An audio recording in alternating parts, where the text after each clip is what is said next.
podcast, Leadership in Uncertain Times. My name is Marc Barber, Director of Content at Criticaleye.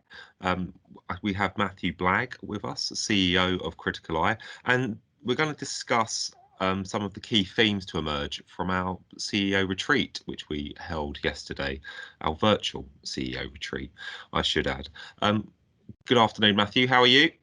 I'm very well, Mark. Lovely to see you. Yeah, lovely to see you too, virtually. Again, it looks like it might be virtual for a while. Don't we, Mark?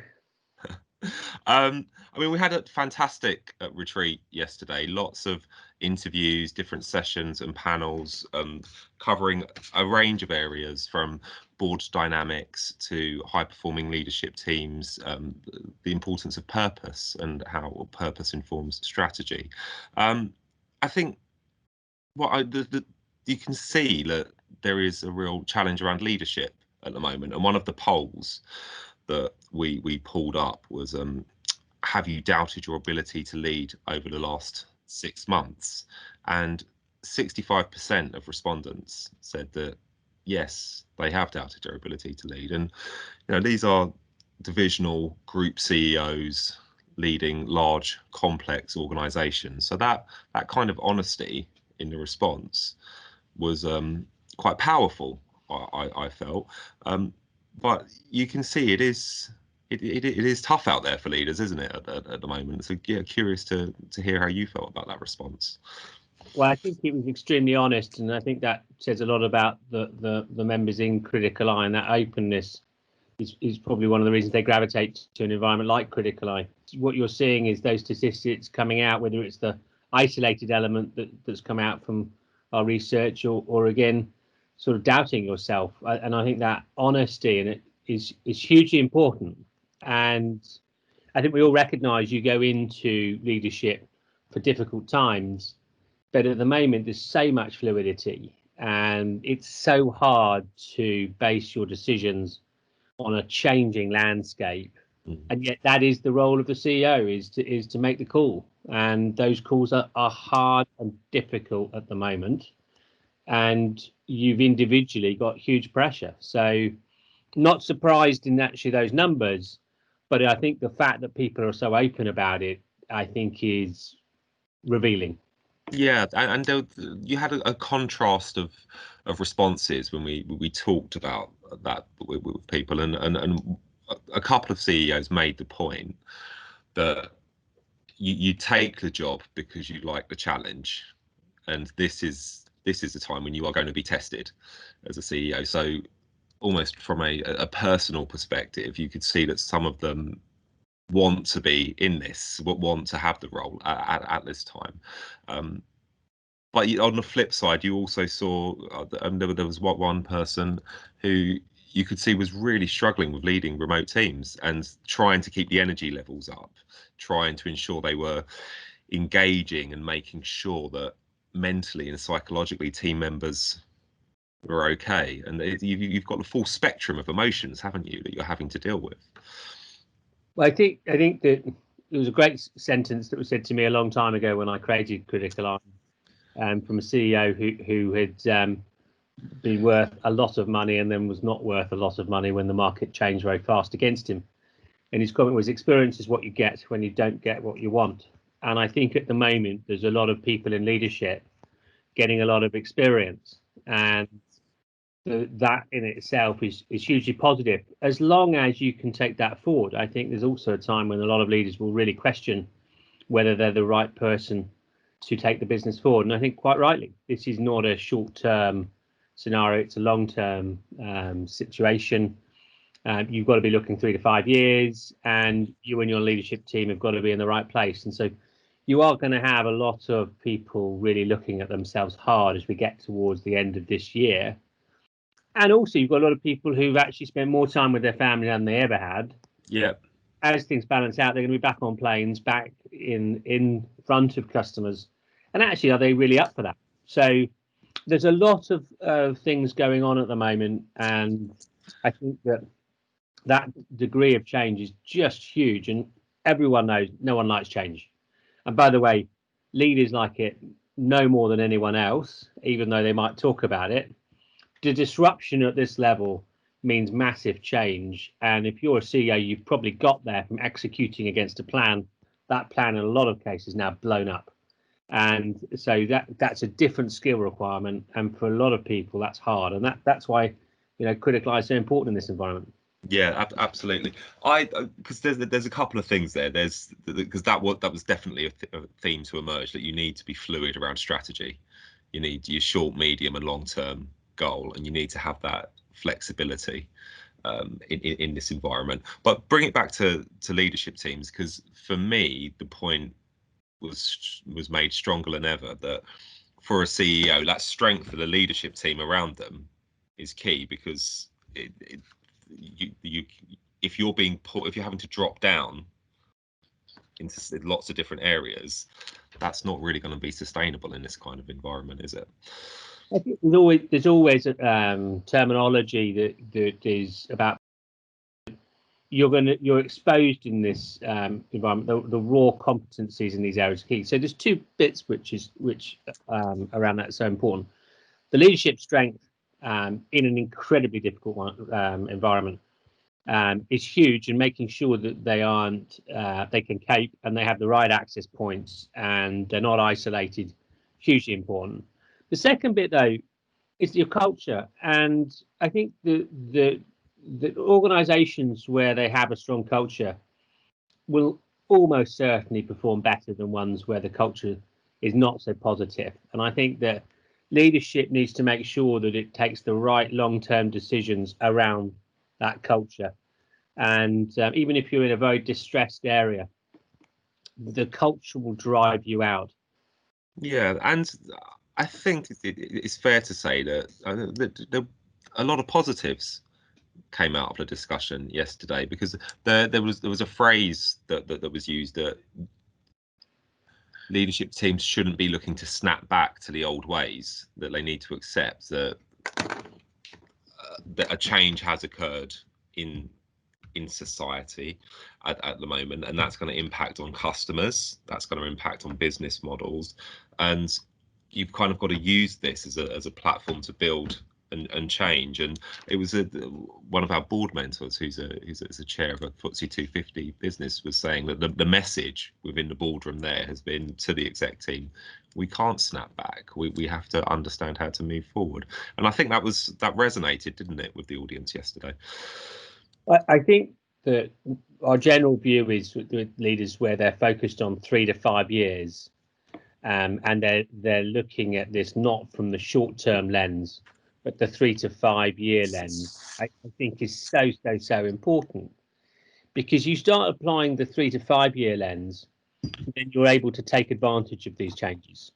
I think if you're looking at the short-term scenario, you're just reacting, and realistically, wherever you are in the sector, in terms of whether you're in a really distressed environment or you're in one of the areas that's booming, you've really got to focus on what does this look like in 3 to 5 years, and that's the changes that you've got to take forward in your operating model and your leadership team. And so the reality now is that planning and the board's focus is so important around that medium to long term.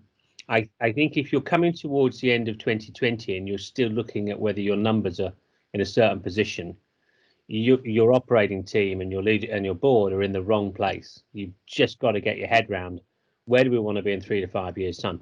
By the way, we all know as well there's going to be a massive consolidation as we go into next year. Yeah. There's nothing wrong with recognizing that you need to be consolidated and being honest and open about that. And I think that is what's going on at the end of this year, is real understanding of whether we come out as a lead or actually we're part of a consolidated solution. And there's really important, you just know where you are at the moment. Board dynamics was discussed at length, again in different ways across the sessions, and again to support what we've discussed before. The boards have backed CEOs up to a point, but we're seeing CEOs being removed, and it is going to get more complicated. How do you see that relationship changing as we move into the coming months between the CEO and the board? I mean, I think that we all know that board alignment and the executive team alignment is so key. I mean, and when you have it, it's quite straightforward. And I think if you are in that scenario, then it's great. And I think you retain it, and as long as you keep that relationship and invest in it and spend time together, and that time is so important, you should retain yourself. I think when it starts creaking, it becomes very dangerous very fast. And I think with shareholder pressure, it's only going to mount, and shareholders are going to be increasingly difficult, as will your debt holders. You know, the stakeholder complexity, no question about it, is taking more time up for CEOs. I mean, the big unifying element, whether I'm talking to our listed members or our private equity members, the CEO's pressure from time is growing, and the stakeholder commitments are massively growing. And so within that context, it can be a real distraction. And I think the board's role is to try and reduce some of that distraction and make sure that you're only really focusing on big things. I think it links to the other thing that we heard a lot about yesterday, which is about simplicity. And I think, again, you've got to really be clear about what you're trying to achieve and where. And there was a discussion yesterday with the divisional CEO about the fact that they don't have the right infrastructure at the moment, but the group are focused on other things at group level. Now, I think that is the type of scenario where the board really got to get their head around it quickly, and either they need to address the issues at group level, or maybe they should divest that business unit, because actually an unloved business unit or a business unit that doesn't have the right structure and tools, it's going to be very hard to perform. And you can see the frustrations coming through from the divisional CEO around the group understanding where they are. And again, for me, those are the issues that at a group level, and the board level, you've just got to be really clear about what success looks like, what is going to drive up your key performance indicators, generally profit at the moment, Yes, free cash flow. So that clarity is now going to be really, really important. And the big message for all of our CEOs at the moment is under promise and over deliver. And again, I think that this scenario is not about this year, it's about the next 3 to 5 years, and shareholders will buy into that journey wherever you are. do you think that's the case? Do you not see more short-term pressures being exerted? I'm sort of curious to, because I think when you look at the markets at the moment, I'm not entirely convinced that is what you're seeing. Well, I set my first company up when I was 18, and I sold my first company when I was 24. And the lesson that I learned in that one was time is so important in leadership. And good leaders give themselves time. They're also clear. And at the end of the day, your stakeholders like clarity, and they like straightforward honesty. And there's nothing wrong with saying that there is uncertainty, but be clear about it and be clear about how you're going to take advantage of it.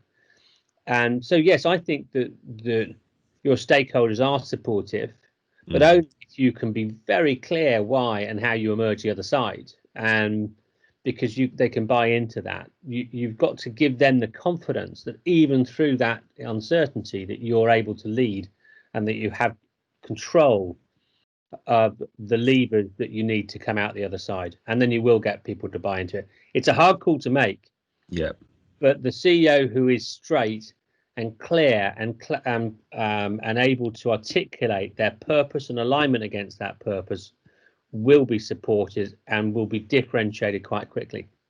I mean, in some ways it's the old truths of leading a business, isn't it? You have to be clear on your story for your stakeholders to understand and buy into it, and that clarity is vital at the moment.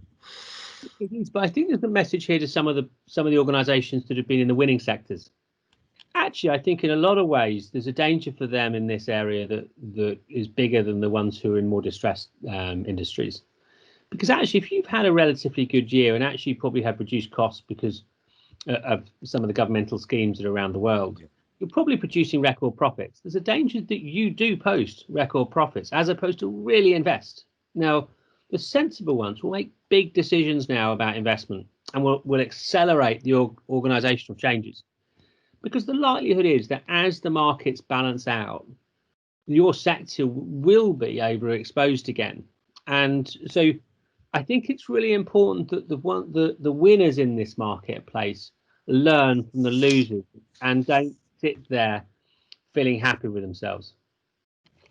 Yeah, and I think the investing back into the business is a key point. And again, there was huge talk of operating model change, wasn't there? And an understanding that this is an opportunity to simplify how businesses operate, maybe look at divestments, invest in technology, and I guess that was another common theme to emerge from the discussions. Is how do you make sure you're a winner out of this? Well, I think that's obviously the job of leadership in any market conditions to differentiate yourself. But bear in mind that this is an environment where every business has been taken and thrown up in the air and has come back down in a different place. It's created different winners and different losers. Now, the reality is great leadership teams will react to that situation and emerge back winners again. Mm-hmm. So you are more in control of this as long as you have recognition of that core ingredient, time. And the key vital element for all leadership team is to make sure that you get that time right.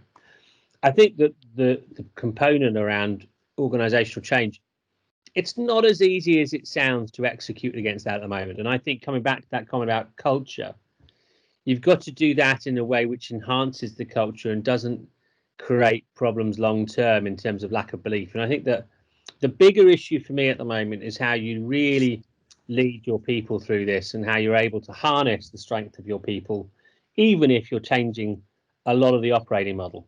You've got to think about what the reaction will be to the troops as you make these changes, and make sure they're empowered to be a part of that journey, because that empowerment is going to be so important for you as this moves into year 2, 3, and 4. Well, I think that was the big message to come out of the purpose session in the afternoon, wasn't it? That those CEOs that had looked at the culture within the organization, looked at the diversity in the leadership team, looked at the skills mix, looked at how to improve customer focus and the employee experience, all the things that we've been talking about, but those CEOs have really focused on that and then created a purpose which galvanizes everyone. They were clear that it's enabled them to get through 2020 in a way that may not have been possible otherwise. I think that what you see with in Criticaleye, where we work across all the leadership teams, the issue isn't that you can talk about it, but actually you live by it. And I think that what you'll find is that you'll know really whether those teams really live by it next year. And so it's exposing those things. And I think, again, what you can see in Criticaleye, you can't just talk about these things.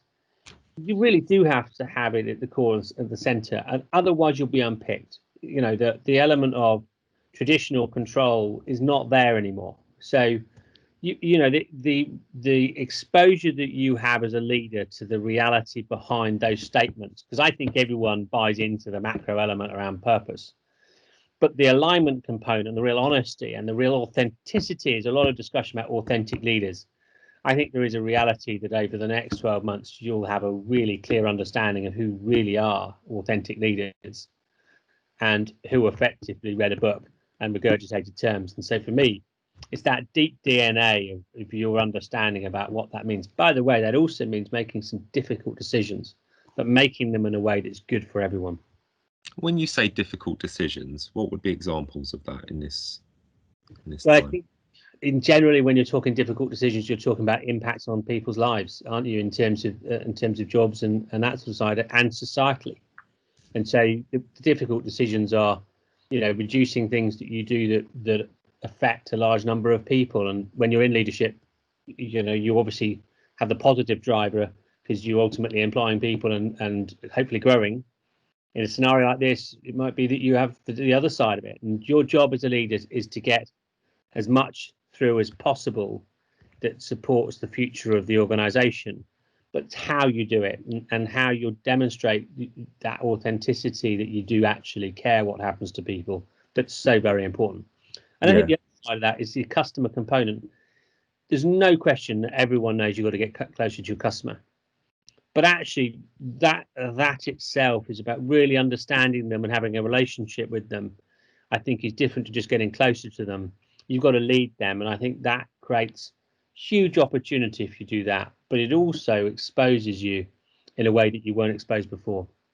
Yeah, I thought it was an interesting example of a company that's seen the opportunity to go direct to consumer, and then it's created a huge challenge about effectively customer service, and the organization is not set up to deal with that at the moment, and there's a huge opportunity there. But again, it's the pace that they're having to move at is extraordinary for that CEO and that business.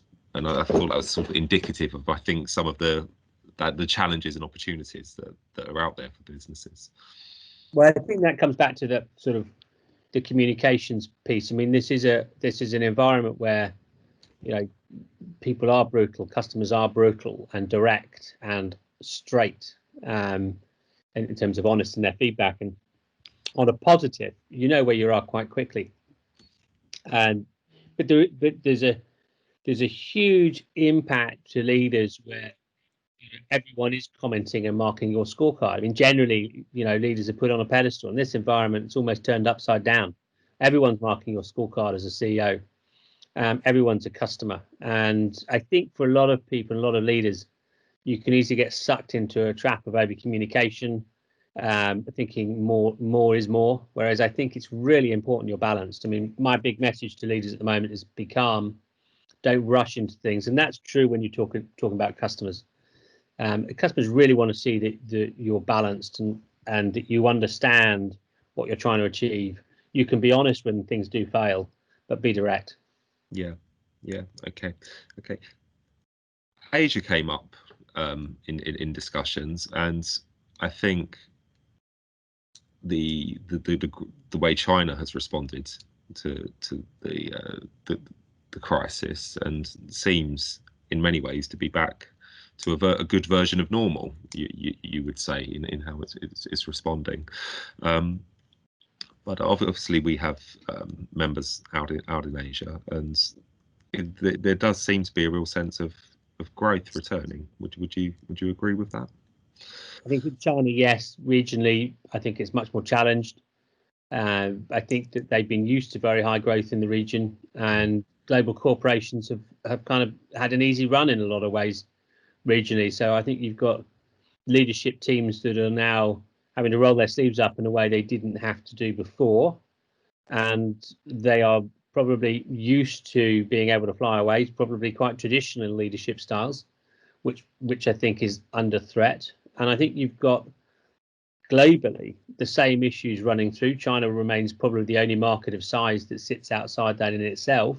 Yeah. But ultimately, it's a global citizen, and so it's coming into, you know, a challenged environment. So there's no question the same themes play out wherever you are in the world. I think the leadership pieces are the same in the sense that you've really got to understand what your 3 to 5 year objectives are, and make sure your business model is aligned to that. And I think within that, you'll see people and organizations pulling out of countries because they recognize that they're subscale and it's not efficient. And I think that is unquestionably going to go on a global basis. Okay. Which comes back to your point around simplification, doesn't it? It's, you know, at the end of the day, and you strip it back down to basics, shareholders will buy into your position, but they need to see that the scorecard demonstrate that. Now that means your profitability will be key, and that profitability is linked to what you can sustain. And so generally making sure that you're trying to win in your core areas and you're simplifying in other areas is going to be essential at the moment. Okay. What would your final message be for the CEOs, based on some of the discussions we had yesterday? Because we covered a lot of ground in the different sessions. Well, I think that honesty from CEOs about how they're feeling, you should just reflect on your team, because that same insecurity is in your leadership team and through your organization. And so it's really important that you do understand where each member of the team is and are supportive to that right the way through the organisation. I think where you can bring them together is so vitally important. Make sure that you're having hard conversations. That 3 to 5 year plan is so vital. You know, at the end of the day, never ever has it been more important that you understand where you're trying to get to, and you can push away the short-term distractions and focus on what does this look like in 3 to 5 years. And the organisations that really are clear about that will perform and do incredibly well. And it's also being clear on the people that you need within your organisations to deliver that, isn't it? Yeah. Okay. Okay. Let's wrap it up there. Thank you, Matthew. Pleasure, Mark.